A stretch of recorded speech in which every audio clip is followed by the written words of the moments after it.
आज इस लेक्चर में हम बात करेंगे हमारे पहले डेटा के बारे में जिसे बोला जाता है इंटीजर। तो अपकमिंग वीडियोस की अगर बात की जाए तो उसमें हम डिस्कस करेंगे कुछ बेसिक टर्मिनोलॉजीज के बारे में, just like what is integer. इसके अलावा हम बात करेंगे एक और टर्मिनोलॉजी के बारे में जिसे बोला जाता है कंपाइलर डिपेंडेंसी। देन हम डिस्कस करेंगे रेंज ऑफ इंटीजर।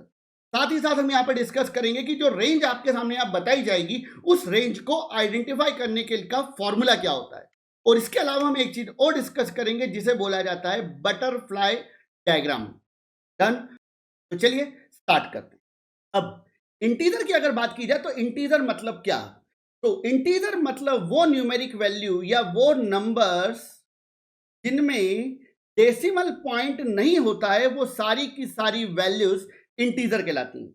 अब यहां पर कई स्टूडेंट्स होंगे जिनके माइंड में आएगा कि सर हमने मैथमेटिक्स में 3 नंबर पढ़ रखे हैं। पहला पढ़ा है होल नंबर, दूसरा पढ़ा है जिसको बोलते हैं नेचुरल नंबर, और तीसरा पढ़ा है इंटीजर। तो यहां पर सी लैंग्वेज में इस डेटा टाइप का नाम इंटीजर ही क्यों लिया गया है? वहां पर उसका नाम होल नंबर भी ले सकते थे या फिर नेचुरल नंबर भी ले सकते थे, मगर यहां पर इंटीजर क्यों यूज किया गया है? तो आपको ये चीज क्लियर होनी चाहिए कि अगर मैं होल नंबर की बात करूं तो जितने भी होल नंबर्स होते हैं वो सारे के सारे नंबर्स 1 से लेके इनफाइनाइट तक होते हैं। डन? अगर नेचुरल नंबर की अगर बात की जाए तो नेचुरल नंबर जो होते हैं वो 0 से लेके इनफाइनाइट तक होते हैं। बट जब आप सी लैंग्वेज में कोई प्रोग्राम बनाओगे, मान लीजिए कि आपने कोई प्रोग्राम बनाया और उस प्रोग्राम में आपका जो आंसर है, मान लीजिए फॉर एग्जांपल आपने 2 वैल्यूज को ऐड करा 10 प्लस 20, तो यहां पर आपका आंसर क्या आएगा? 30। अब 30 की अगर बात की जाए तो जो 30 है वो होल नंबर को बिलोंग भी कर रहा है और इवन नेचुरल नंबर में वो नंबर आएगा। अगर मान लीजिए कि आपने यहां पर कोई सब्ट्रैक्शन किया 10 माइनस 10, इस केस में आपका आंसर आ रहा है 0। अब इस 0 की बात की जाए तो जो 0 है ये होल नंबर को बिलोंग नहीं करेगा, बट ये नेचुरल नंबर में अवेलेबल है। डन? मगर मान लो कि आपने ऐसा कोई कैलकुलेशन परफॉर्म किया है जिसमें आपका जो रिजल्ट है वो नेगेटिव आ रहा है। मान लो कि आपने यहां पर स्टेटमेंट लिख दिया है 20 माइनस 17, ठीक है। अब 20 माइनस 70 की बात की जाए तो यहां पर आपका रिजल्ट क्या आएगा? यहां पर आपका रिजल्ट आएगा माइनस का 50। अब माइनस के 50 की अगर बात की जाए तो ये नंबर ना तो होल नंबर को बिलोंग करेगा, क्योंकि होल नंबर जो होते हैं 1 से इनफाइनाइट तक होते हैं, ना तो नेचुरल नंबर को बिलोंग करेगा क्योंकि नेचुरल नंबर 0 से इनफाइनाइट तक होते हैं। बट ये नंबर की बात की जाए तो ये बिलोंग करेगा इंटीजर को, क्योंकि इंटीजर की बात की जाए तो इंटीजर वैल्यूज नेगेटिव भी हो सकती हैं और इंटीजर वैल्यू पॉजिटिव भी हो सकती हैं। तो सिंपल वर्ड में अगर बोला जाए तो इंटीजर क्या होते हैं? इंटीजर मतलब वो वैल्यू जो माइनस इनफाइनाइट से लेकर प्लस इनफाइनाइट के बीच में होती है, और साथ ही साथ वो नंबर जिनमें डेसिमल पॉइंट नहीं होता है। तो अगर हम सी लैंग्वेज की बात करें, साथ ही साथ अपन किसी अदर लैंग्वेज के अकॉर्डिंग भी बात करें, तो वहां पर होल नंबर नाम का डेटा टाइप अवेलेबल नहीं है, ना ही नेचुरल नंबर नाम का डेटा टाइप अवेलेबल है। वहां पर इंटीजर डेटा टाइप अवेलेबल है, क्योंकि जब आप कोई प्रोग्राम बनाओगे तो उस प्रोग्राम में आपका जो रिजल्ट होगा वो नेगेटिव भी आ सकता है और पॉजिटिव भी आ सकता है, और नेगेटिव और पॉजिटिव दोनों वैल्यूज को रिप्रेजेंट करने के लिए जिस डेटा को यूज किया गया है उसका नाम होता है integer. That's why C language में जो डेटा टाइप है उसका नाम क्या है? आपका इंटीजर। तो अगर हम इंटीजर की बात करें तो इंटीजर का मतलब क्या होता है? इंटीजर मतलब वो वैल्यूज जिनमें आपका डेसिमल पॉइंट नहीं होता है, just like 22 it is a integer value, 77 it is a integer value, 98 integer है, माइनस का 23 इंटीजर, माइनस का 819, ये सारी की सारी वैल्यूज क्या कहलाएंगी? इंटीजर कहलाएंगी। और इंटीजर की अगर बात की जाए तो जो इंटीजर होते हैं वो नेगेटिव भी हो सकते हैं और पॉजिटिव भी हो सकते हैं। डन? नाउ आगे बढ़ते हैं। अब आते हैं हम यहां पर एक एग्जांपल के ऊपर।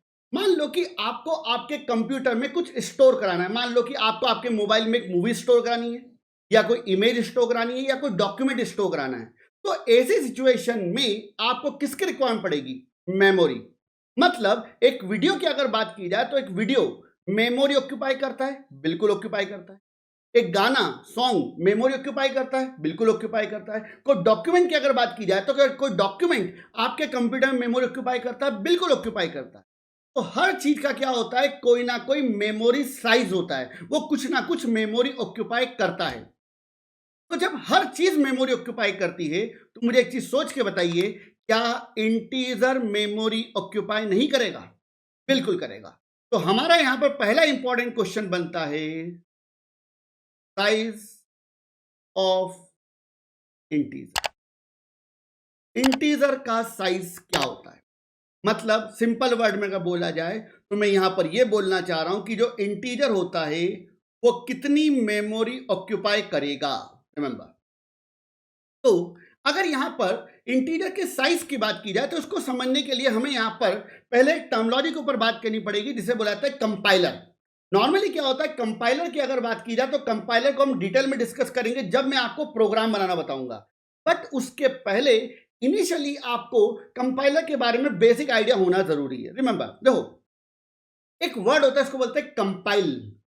कंपाइल का मतलब क्या होता है? कंपाइल का मतलब होता है चेक करना। जैसे मान लो आप एक कंपनी में काम कर रहे हो, आप सबऑर्डिनेट हो, आपके ऊपर आपका सीनियर है और आपके सीनियर ने आपसे बोला कि भाई साहब एक काम करो, इस पर्टिकुलर टॉपिक के ऊपर मान लो फॉर एग्जांपल आपको टास्क दिया गया कि इंदौर में जो क्लीननेस है, साफ सफाई है, उसके ऊपर एक डॉक्यूमेंट्री बनाओ, डॉक्यूमेंट रेडी करो।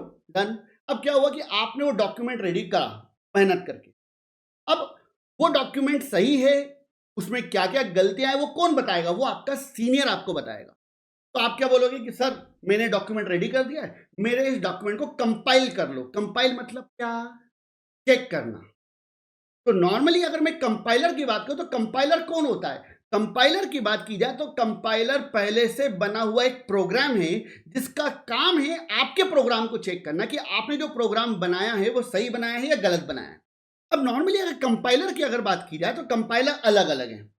जस्ट लाइक मान लो कि आप, मान लो मैं दो पर्सन की बात कर लेता हूं। मान लो एक व्यक्ति है, हमारे भाई साहब है कोई। डन। इन भाई साहब की बात की जाए बेटा तो मान लो इन भाई साहब का नाम है ए।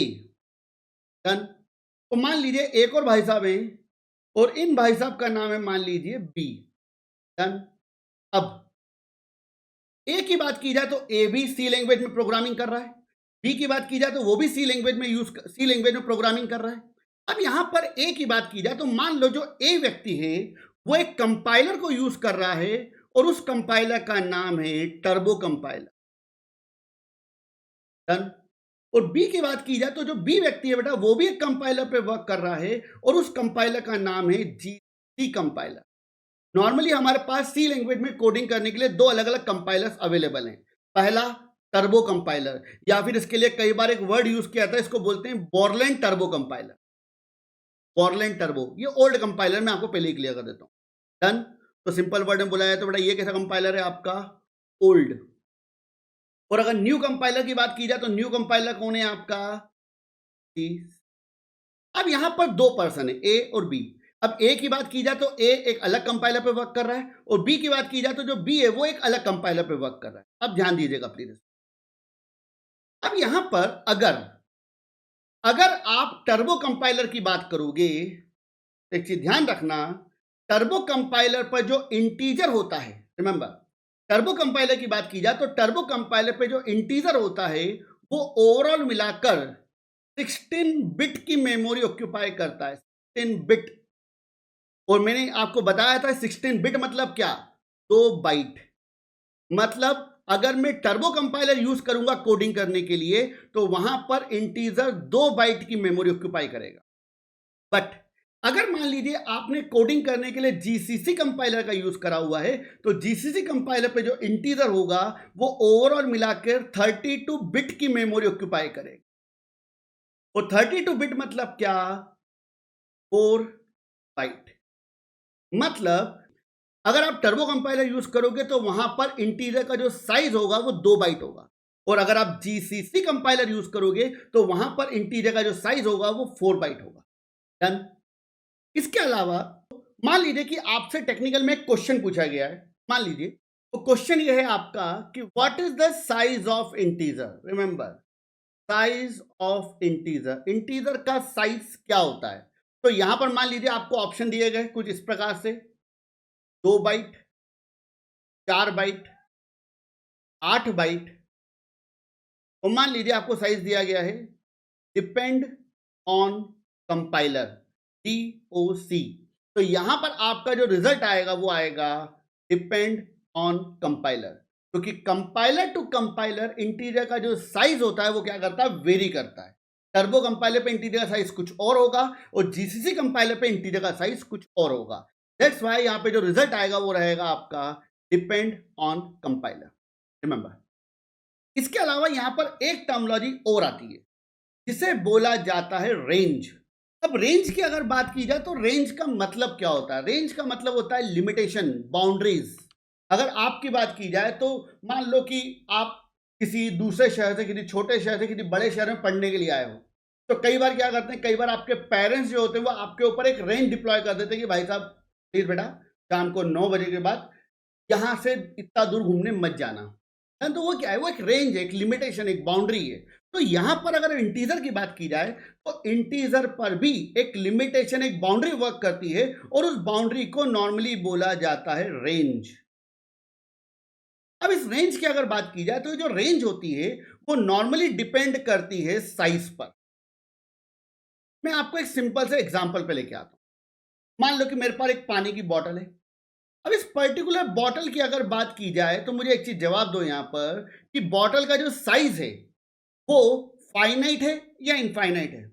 ऑब्वियस सी बात है भैया, इस बॉटल का साइज फाइनाइट है, लिमिटेड है, सीमित है। मान लो कि आपके पास में एक मोबाइल है। इस मोबाइल की अगर बात की जाए तो इस मोबाइल की मेमोरी कैसी है? इस मोबाइल की मेमोरी कैसी बेटा? फाइनाइट है। मतलब इस बॉटल का साइज फाइनाइट, इस मोबाइल की मेमोरी क्या है? फाइनाइट। मान लो आप किसी कमरे में बैठे हुए हो और जिस कमरे में आप बैठे हुए हो उस कमरे की अगर बात की जाए तो उस कमरे का जो साइज है वो भी क्या है आपका? फाइनाइट है, लिमिटेड है, सीमित है। अब अगर अगर इस बॉटल का साइज फाइनाइट है तो इसमें स्टोर होने वाला डेटा भी क्या होगा? फाइनाइट ही होगा, लिमिटेड ही होगा। डन। अगर इस मोबाइल की मेमोरी फाइनाइट है तो इसमें स्टोर होने वाली मूवीज भी क्या होंगी आपकी? फाइनाइट ही होंगी। अगर इस कमरे का साइज फाइनाइट है तो इस कमरे में रहने वाले लोगों की संख्या भी क्या होगी? फाइनाइट ही होगी। मतलब एक सिंपल सा कंसेप्ट है। अगर मेमोरी की बात की जाए, मेमोरी कैसी है? फाइनाइट। तो उस मेमोरी में स्टोर होने वाला डेटा भी कैसा होगा? फाइनाइट। मेमोरी लिमिटेड तो उसमें स्टोर होने वाला जो डेटा भी होगा वो भी क्या होगा? लिमिटेड होगा। अब यहां पर आप एक चीज नोटिस करेंगे कि मैंने आपको बताया था कि जो इंटीजर होता है वो 2 बाइट की मेमोरी ऑक्यूपाई करता है। 2 बाइट मतलब कितने बिट? 16 बिट।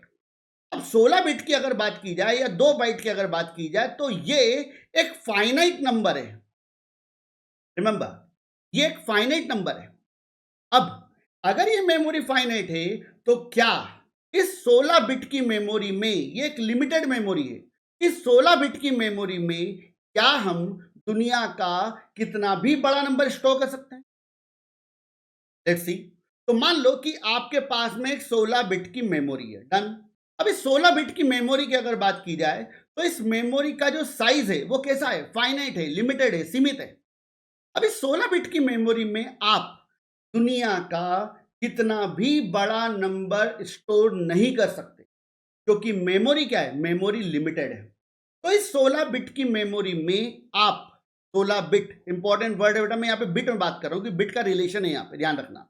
तो अगर आपके पास 16 बिट की मेमोरी है तो इस 16 बिट की मेमोरी में आप -3768 से लेके प्लस का 32767, इस नंबर के बीच का कोई भी नंबर यहां पर स्टोर करवाया जा सकता।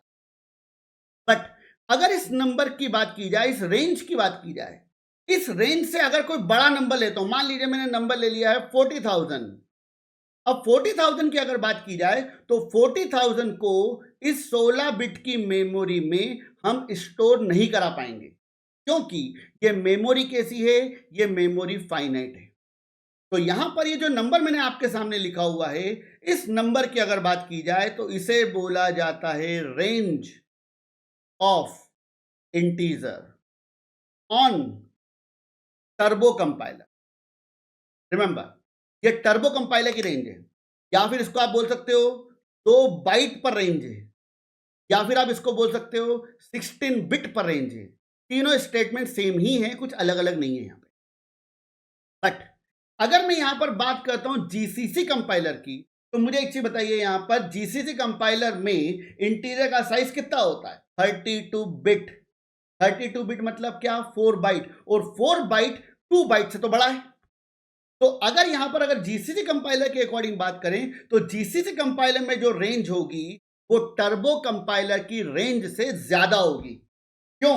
क्योंकि टर्बो कंपाइलर में इंटीजर 16 बिट की मेमोरी ऑक्यूपाई करता है और जीसीसी कंपाइलर में इंटीजर 32 बिट की मेमोरी ऑक्यूपाई करता है। तो अगर जीसीसी कंपाइलर की बात की जाए तो यहां पर इंटीजर की जो रेंज होगी वो होगी माइनस का 2147483648 से लेकर प्लस का 2147483647 तक। तो ये जो नंबर लिखा हुआ है, इस नंबर को भी अपन क्या बोलेंगे? रेंज। मगर ये रेंज किस कंपाइलर के अकॉर्डिंग है? जीसीसी, या फिर 32 बिट, या फिर 4 बाइट। चारों केसेस में आंसर आपका सेम ही रहेगा। डन। उम्मीद करता हूं कि यहां तक का कंटेंट आपको समझ में आ गया होगा। अगर आपको कोई भी डाउट है तो एक बार आप चीजों को वापस रिवाइज करो, देन आपके लिए चीजें और ज्यादा स्मूथ हो जाएंगी। ना आगे बढ़ते हैं। अब यहां पर एक टेक्निकल क्वेश्चन बनता है। मेरे एक्सपीरियंस के अकॉर्डिंग ये क्वेश्चन आपको नॉर्मली 60 to 70% कंपनीज के टेक्निकल राउंड में मिल जाएगा। साथ ही साथ ये क्वेश्चन कई बार आपसे वाइवा में भी पूछ लिया जाता है। तो क्वेश्चन क्या है, अपन उसको समझने की कोशिश करते हैं। मैंने अभी आपको बताया कि आप अगर मान लो टर्बो कंपाइलर पे वर्क कर रहे हो, मतलब 16 बिट एनवायरनमेंट में अगर आप वर्क कर रहे हो, उस केस में आपकी जो रेंज होती है वो क्या होती है? वो रेंज होती है माइनस का 32768 से लेके प्लस का 32767, ये आपकी रेंज होगी। और अगर आप जीसीसी कंपाइलर पे वर्क कर रहे हो, मतलब 32 बिट के अकॉर्डिंग अगर वर्क कर रहे हो, तो वहां पर आपकी रेंज क्या होगी? माइनस का 2147483648 से लेके प्लस का 2147483647 तक, ये आपकी रेंज होगी। डन।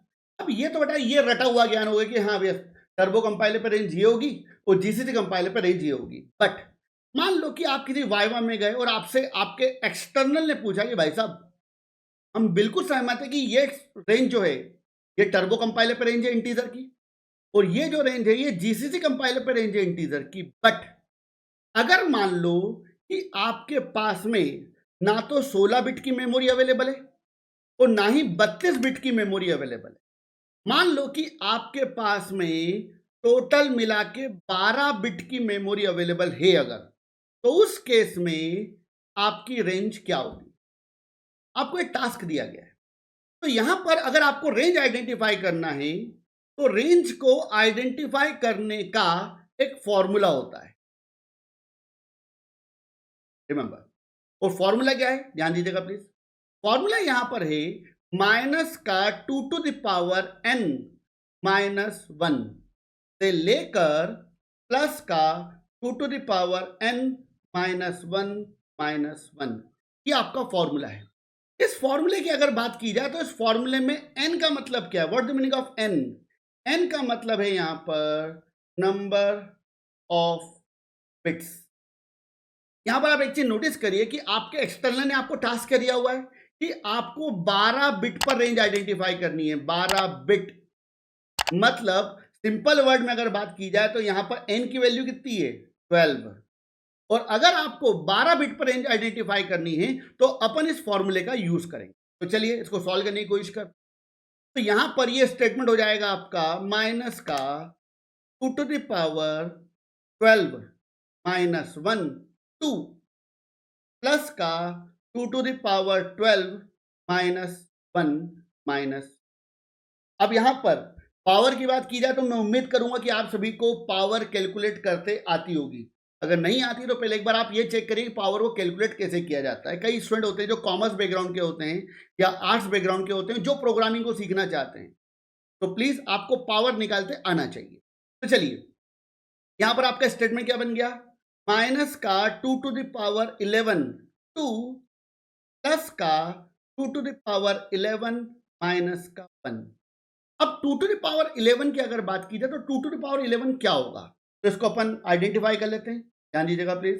तो मान लो 2 to the power 0 की अगर बात की जाए तो 2 to the power 0 होता है 1, 2 to the power 1 2, 2 to the power 2 4, 2 to the power 3 8, 2 to the power 4 10, 2 to the power 5 32, 2 to the power 6 64, 2 to the power 7 128, 2 to the power 8 6, 2 to the power 9 5 1 2, 2 to the power 10 1024 और 2 to the power 11 का मतलब होता है 2000। Done. तो यहां पर integer की जो रेंज बनेगी 2 to the power 11 का मतलब क्या है आपका 1048। तो आपकी जो रेंज बनेगी वो बनेगी माइनस का 1048 से लेकर प्लस का 1000। ये आपकी कंप्लीट रेंज होगी कितने बिट पर, 12 बिट। उम्मीद करता हूं कि आप सभी को ये समझ में आया होगा कि इंटीजर की रेंज को कैसे आइडेंटिफाई किया जाता है। डन। अब यहां पर एक पॉइंट और है, मैं आपके लिए छोटा सा टास्क दे रहा हूं। आप सभी को यहां पर 5 बिट पर रेंज आइडेंटिफाई करनी है, 6 बिट पर रेंज आइडेंटिफाई करनी है, 7 बिट पर और 8 बिट।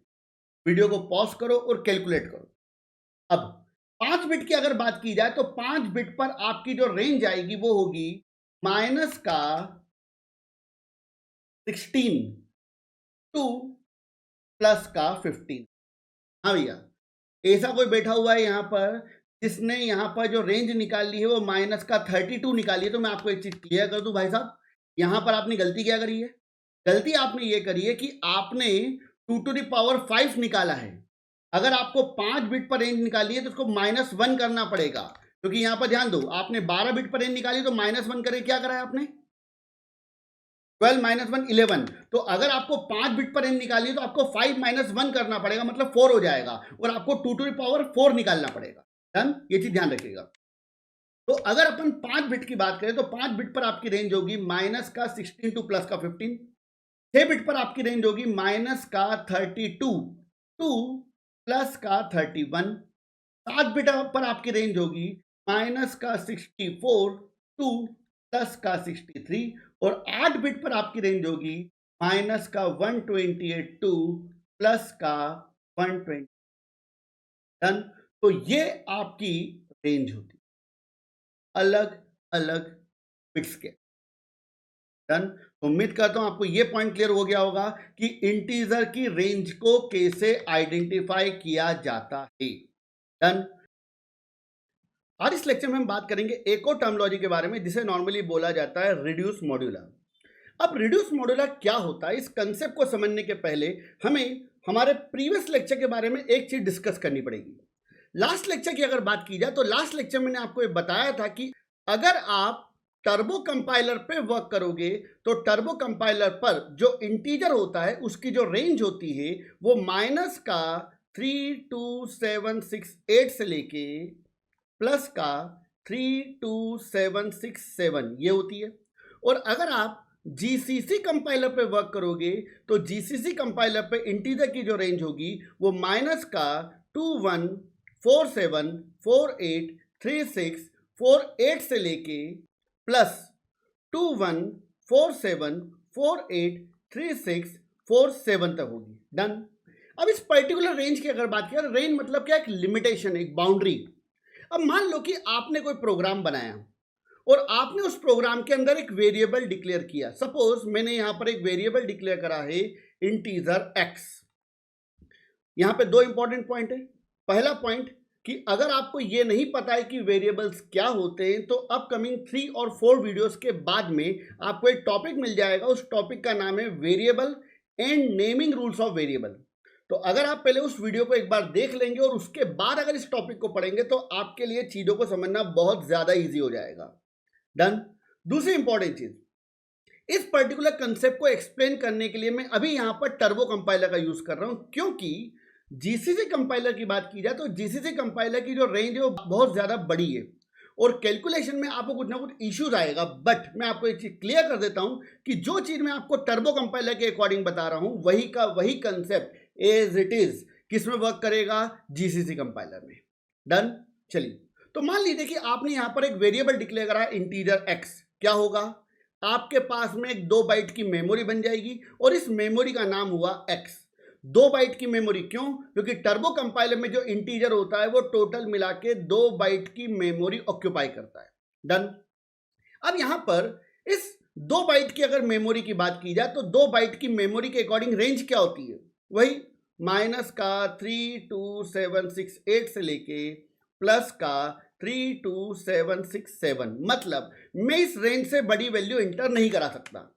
बट मान लो कि मैंने यहां पर कोई स्टेटमेंट लिख दिया कुछ इस तरीके से, एक्स असाइनमेंट 10। अब इस 10 की अगर बात की जाए तो जो 10 है वो रेंज के अंदर है, तो ये 10 जो है बेटा वो प्रॉपर्ली स्टोर हो जाएगा, इसमें कोई आपको इश्यू नहीं आएगा। तो 10 यहां पर प्रॉपर्ली स्टोर हो गया, बात खत्म। अब यहां पर अगर मान लीजिए आपने स्टोर कराने की कोशिश करी x इक्वल टू 100, तो ये भी आपको प्रॉपर्ली स्टोर हो जाएगा। क्यों? क्योंकि 100 भी आपकी रेंज के अंडर है। डन।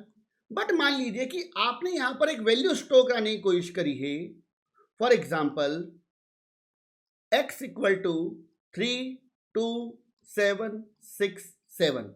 अब इस पर्टिकुलर वैल्यू की अगर बात की जाए तो ये जो वैल्यू है ये वैल्यू रेंज के अंदर ही है, चाहे वो एकदम बॉर्डर पे हो। लास्ट वैल्यू क्या है आपकी 32767, तो ये वैल्यू रेंज के अंदर तो है। तो इस केस में ये वैल्यू भी यहां पर प्रॉपर्ली स्टोर हो जाएगी और आपका आउटपुट क्या आएगा 32767। ये परफेक्टली वैलिड है, कोई प्रॉब्लम नहीं है। बट अगर मान लीजिए कि आपने यहां पर x की वैल्यू असाइन कर दी है 32768, इट मीन्स दैट ये जो वैल्यू है ये value out of the range चली गई है। और अगर आप किसी रेंज के बाहर कोई वैल्यू स्टोर कराने की कोशिश करोगे तो उस केस में क्या होगा, तो एक चीज ध्यान रखना, उस केस में कंसेप्ट वर्क करता है जिसको नॉर्मली बोला जाता है रिड्यूस मॉड्यूला। डन। तो हम इस कंसेप्ट को प्रॉपर्ली समझने की कोशिश करेंगे। So what is reduce modulo? Reduce modulo is a concept which work if we assign a value greater than the range. अगर हम रेंज से बड़ी वैल्यू असाइन करने की कोशिश करेंगे तो एक कंसेप्ट वर्क करेगा जिसको बोलते हैं रिड्यूस मॉड्यूला। हाँ, मैं आपको एक चीज क्लियर कर देता हूं कि आपने अगर रेंज से कोई बड़ी वैल्यू असाइन करी है, रेंज कहां तक थी 32767 तक, और आपने वैल्यू क्या असाइन करने की कोशिश करी है 32768, तो कई स्टूडेंट के माइंड में क्वेश्चन आएगा कि सर यहां पर हमको क्या मिलेगी, एरर। भाई साहब यहां पर आपको किसी भी प्रकार की कोई एरर नहीं मिलेगी, ध्यान रखिएगा। अब रिड्यूस मॉड्यूलर कंसेप्ट को समझने के लिए मैंने यहां पर एक डायग्राम क्रिएट करा है जो कि इंटीजर के रेंज के अकॉर्डिंग है टर्बो कंपाइलर के बेस पे। तो यहां पर आप एक चीज देख रहे हो कि इसको मैंने टोटल मिला के 2 पार्ट में डिवाइड किया है। ये वाला जो एरिया है वो मान लीजिए आपका पॉजिटिव एरिया है, क्योंकि यहां पर आपकी सारी पॉजिटिव वैल्यूज हैं। और इधर वाले एरिया की अगर बात की जाए तो ये आपका नेगेटिव एरिया है और आपकी जितनी भी नेगेटिव वैल्यूज है हमने वो इधर साइड पर रखा हुआ है। मतलब अगर आप पॉजिटिव वैल्यू डालोगे तो मैं यहां पर सर्कल में इस डायरेक्शन में आगे बढ़ूंगा, और अगर मैं नेगेटिव वैल्यू इंटर कराता हूं तो मैं सर्कल में इस डायरेक्शन में आगे बढ़ूंगा। डन। तो चलिए स्टार्ट करते हैं। तो मान लीजिए कि यहां पर आपने जो x वेरिएबल है इस x वेरिएबल की वैल्यू असाइन करी है मान लीजिए 10। अब इस 10 की बात की जाए तो 10 एक पॉजिटिव वैल्यू है, तो मैं किस डायरेक्शन में चलूंगा, मैं इस पॉजिटिव डायरेक्शन में चलूंगा। तो यहां पर मुझे एक वैल्यू मिल रही है 10 और 10 मेरे रेंज के अंदर है, तो यहां पर आउटपुट में क्या मिलेगा, आपको 10 ही मिलेगा, कोई इश्यू नहीं आएगा। मान लीजिए आपने यहां पर x की वैल्यू असाइन करी है, मान लो फॉर एग्जांपल 32767। अब ये वैल्यू भी रेंज के अंदर है, तो ये जो सर्कल है आपका ये और आगे बढ़ेगा और आप वैल्यू को सर्च करते कहां तक पहुंच जाओगे, एकदम बॉर्डर पे, एकदम एंड में, मगर हो तो आप रेंज के अंदर ही। तो यहां पर भी आपका आउटपुट क्या आएगा, 32767। बट अगर मान लीजिए कि आपने यहां पर वैल्यू असाइन कर दी है 32768। अब सर्कल की बात की जाए बेटा, तो सर्कल में हम जब चीजों को आगे लेके बढ़ेंगे तो आप एक चीज नोटिस कर रहे हो कि 32767 जो आपकी लास्ट वैल्यू थी, हम क्या कर रहे हैं उससे, हम उस रेंज से एक पॉइंट आगे आ गए, एक नंबर आगे आ गए। और अगर मैं एक नंबर और आगे बढ़ूंगा तो यहां पर मैं पॉजिटिव की बाउंड्री को ब्रेक करके मैं नेगेटिव की बाउंड्री में चले जाऊंगा। डन। और यही होगा, अगर आपने यहां पर पॉजिटिव की रेंज से आगे बढ़ने की कोशिश करी तो ये नंबर जो है ये एक्चुअली नंबर नेगेटिव की रेंज में चले जाएगा। और तो जैसे ही आप एक पॉइंट आगे बढ़ोगे तो वैसे ही पॉजिटिव की रेंज को ब्रेक करके नेगेटिव की रेंज में एक पॉइंट चले आएगा। और एक पॉइंट आगे बढ़ने के बाद में आपकी वैल्यू क्या मिल रही है, यहां पर आपको आंसर मिल रहा है माइनस का 32768। मतलब आपने वैल्यू क्या साइन करी, 32768, और आपको आंसर में क्या मिलेगा, माइनस का 32768। अगेन मान लीजिए आपने यहां पर x की वैल्यू असाइन करी है 32769। अब आप एक चीज नोटिस कर रहे हो कि रेंज कहां तक थी, यहां तक। आप कितने पॉइंट आगे आ चुके हो, 2 पॉइंट। तो इस केस में यहां पर भी बेटा वो 2 पॉइंट आगे बढ़ आएगा, 1 और 2। तो यहां पर आपको वैल्यू क्या मिलेगी, माइनस का 32767। डन। ये आपका आंसर आएगा। और इस तरीके से ये कंटिन्यूसली आगे बढ़ता जाएगा जैसे जैसे आप इंटीरियर की रेंज से और ज्यादा आगे बढ़ते जाओगे। डन। अब यहां पर आपको एक पॉइंट को नोटिस करना पड़ेगा। अगर मैं पॉजिटिव एरिया की बात करूं तो पॉजिटिव एरिया की शुरुआत कहां से हो रही है, पॉजिटिव एरिया की शुरुआत हो रही है 0 से और खत्म कहां पर हो रहा है, 32767। मतलब अगर मैं टोटल पॉजिटिव एरिया की बात करूं तो केवल और केवल पॉजिटिव एरिया में आपके पास में टोटल मिलाकर 32768 वैल्यू है। कैसे 32768, स्टार्टिंग 0 से हो रही है और खत्म काय पे हो रहा है, 32767। तो टोटल वैल्यू कितनी हो चुकी है, 32768। और अगर मैं यहां पर नेगेटिव एरिया की बात करता हूं तो नेगेटिव एरिया में टोटल कितनी वैल्यू है, -1 से लेके माइनस का 32768 तक। मतलब यहां पर भी टोटल कितनी वैल्यू है, 32768। मतलब ओवरऑल अगर बात की जाए तो ये जो पूरा का पूरा सर्कल है आपका, ये पूरा का पूरा सर्कल 65536 वैल्यूज का है। मतलब इस पूरे सर्कल में टोटल मिलाकर 65,536 65536 वैल्यूज हैं। अब अगर मान लीजिए कि आपने यहां पर x की वैल्यू को असाइन करने की कोशिश करी 65536। डन। अब इस केस में क्या होगा, आपकी रेंज कहां तक है पॉजिटिव में, 32767 तक, और आपने वैल्यू क्या डाली है, 65536। तो ये जो सर्कल है आपका, ये नेगेटिव की रेंज में और आगे आगे आगे जाता जाएगा और कंप्लीटली एक राउंड कंप्लीट करके कहां पहुंच जाएगा, 0 पे। तो अगर आपने यहां पर वैल्यू असाइन करी है 65536 तो यहां पर आपको आंसर मिलेगा 0। अगेन आपने मान लीजिए वैल्यू असाइन कर दी है 65537, तो यहां पर इस केस में अगेन वो पॉजिटिव एरिया में चले जाएगा। मतलब ये सर्कल किसी भी केस में रुकेगा नहीं। डन। तो इस केस में आपको यहां पर आंसर मिलेगा 1 एंड सो ऑन। ये कंटिन्यूसली चलता जाएगा, आप कितनी भी बड़ी वैल्यू डाल दो आपको किसी भी केस में एरर नहीं मिलेगी। और सेम कंसेप्ट आपके नेगेटिव वैल्यू पे काम करेगा। नेगेटिव रेंज कहां तक है, माइनस का 32768 तक।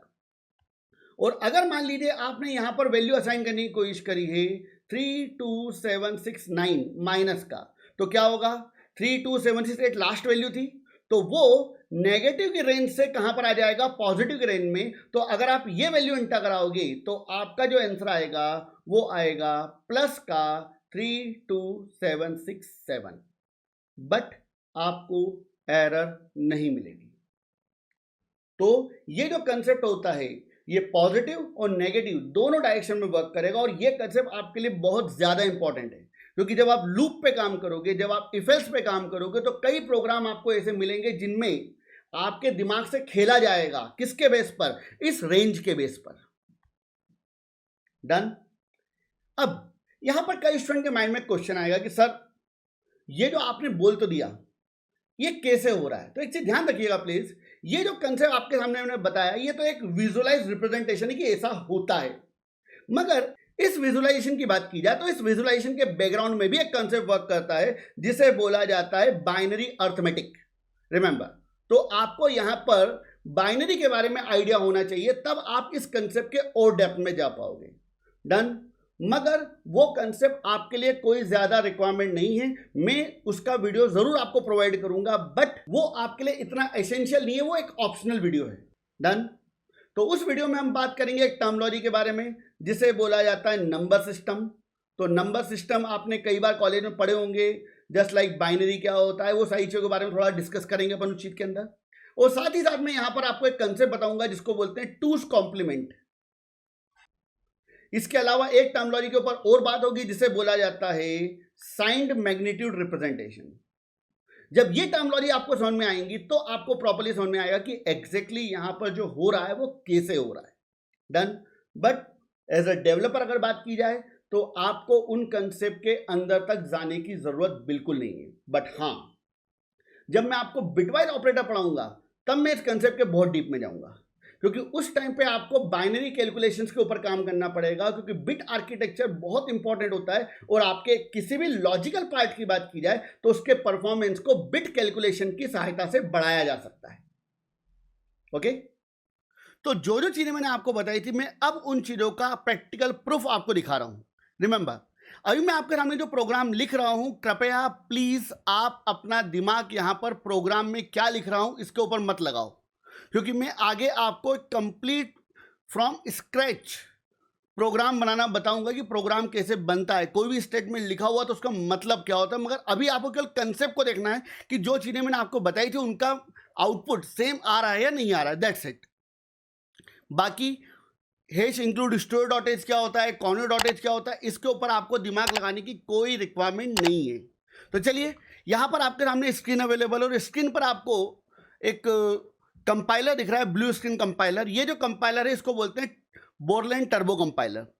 और मैंने आपको बताया था कि अगर इंटीजर की बात किया तो इंटीजर का जो साइज होता है वो बोरलैंड टर्बो कंपाइलर पर 2 बाइट होता है। तो एक बार अपन प्रैक्टिकली प्रूव करके देख लेते हैं इस चीज को।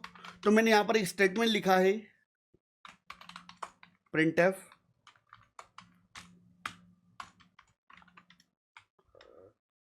size of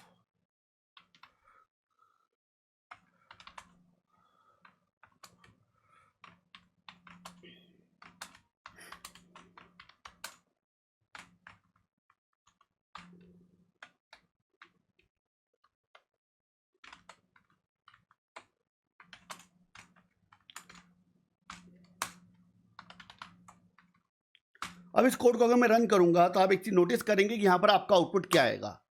आपका आंसर आया size of integer in Turbo compiler equal to 2 byte. Done. अब इसी चीज को हम दूसरे कंपाइलर पर एक बार रन करके देखते हैं।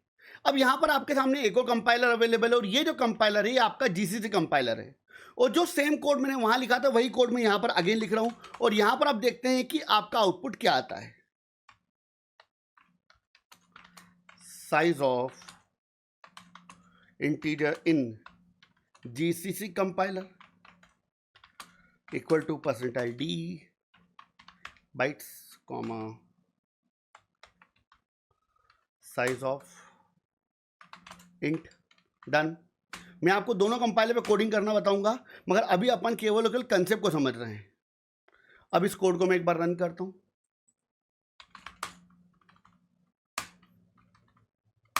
डन। आप यहाँ पे एक चीज नोटिस कर रहे हो कि जीसीसी कंपाइलर पे जो इंटीरियर उसका साइज कितना बता रहा है, 4 बाइट्स। डन। तो टर्बो कंपाइलर पे इंटीरियर साइज अलग होगा, जीसीसी कंपाइलर पे इंटीरियर का साइज अलग होगा। टर्बो कंपाइलर पे इंटीरियर 2 बाइट की मेमोरी ऑक्यूपाई करता है और जीसीसी कंपाइलर पे इंटीरियर 4 बाइट की मेमोरी ऑक्यूपाई करता है। अब यहां पर मैंने आपको इसके पहले एक कंसेप्ट और बताया था कि अगर रेंज की बात की जाए तो अगर आप रेंज से बड़ी वैल्यू इंटर कराते हो तो आपका आंसर क्या आएगा। तो चलिए अपन उस चीज को भी एक बार टेस्ट कर लेते हैं। तो मान लीजिए मैंने यहां पर एक वेरिएबल डिक्लेयर करा इंटीजर ए। डन। और मैं यहाँ पर ए की वैल्यू को प्रिंट कराऊंगा। आपको अभी कोड के ऊपर बिल्कुल भी दिमाग नहीं लगाना है, लेट इट बी, ठीक है। तो मैंने यहाँ पे लिख दिया value of A equal to percentile D comma A, that's it. अब यहां मान लीजिए मैंने ए की वैल्यू डाली 100। अब अगर मैं ए की वैल्यू को 100 असाइन करता हूं तो आप एक चीज नोटिस करोगे, आपका आंसर क्या आएगा, 100।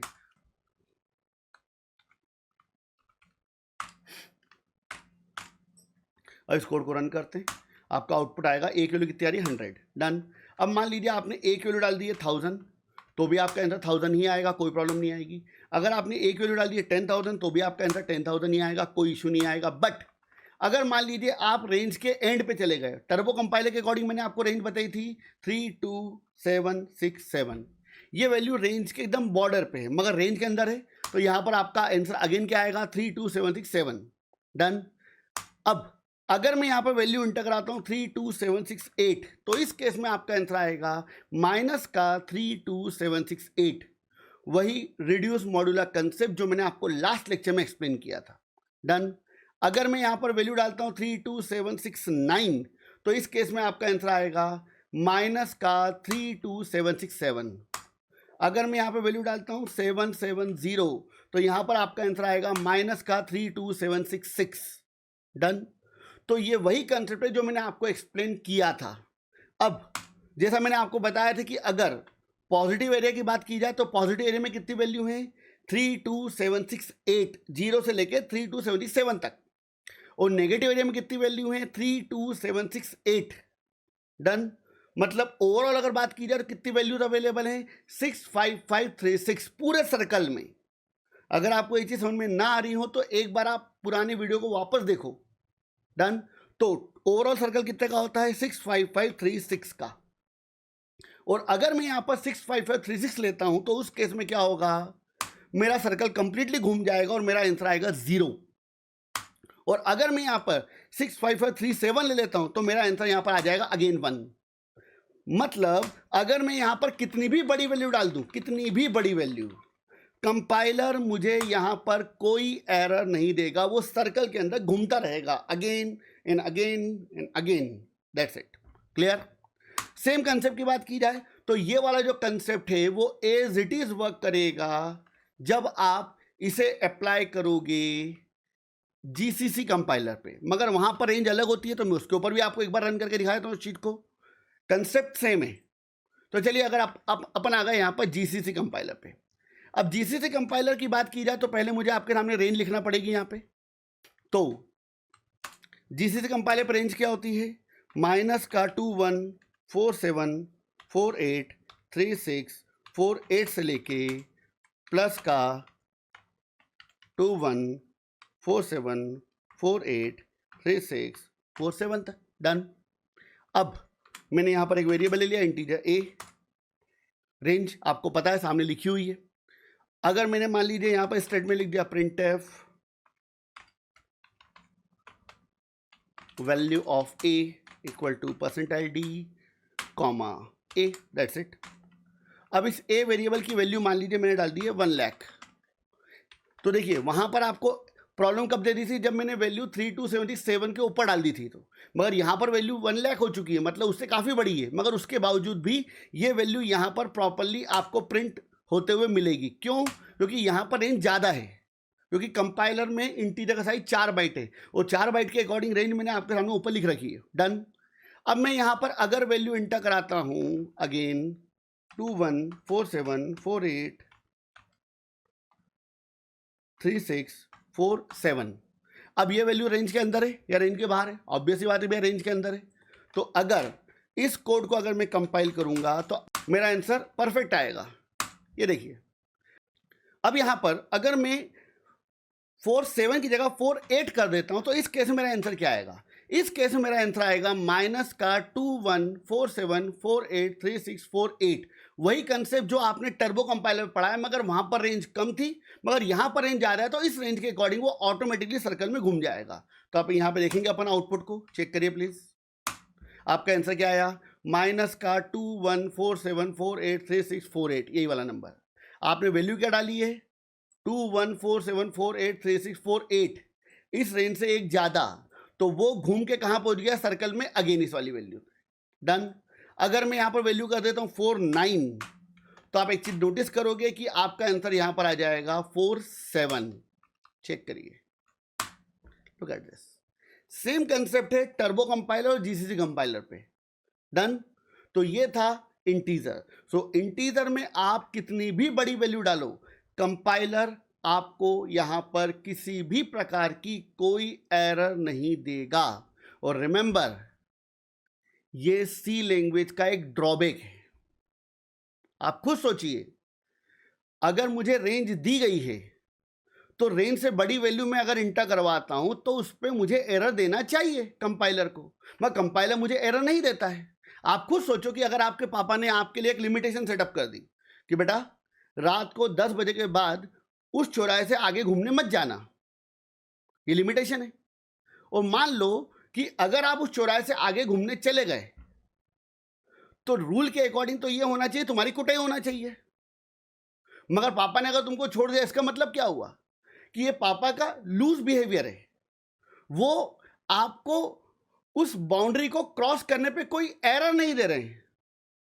सेम चीज यहां पर है। तो सी लैंग्वेज को कई बार बोला जाता है लूजली टाइप्ड लैंग्वेज, क्योंकि उसके ये बिहेवियर्स हैं, रूल तो हैं, ब्रेक करोगे एरर नहीं मिलेगी, तो भैया रूल काय को बनाए फिर। ये सी लैंग्वेज के कई ड्रॉबैक्स हैं, ध्यान रखना। हम कंप्यूटर प्रोग्रामिंग के इंपॉर्टेंट कंसेप्ट्स को आसान भाषा में विथ रियल लाइफ एग्जांपल आप तक पहुंचाते हैं, जो कि आपकी लॉजिकल थिंकिंग को इंप्रूव करने में हेल्प करेगा। अगर आपको हमारा ये कंटेंट और एक्सप्लेनेशन अच्छा लगता है तो प्लीज हमारे चैनल को सब्सक्राइब करें।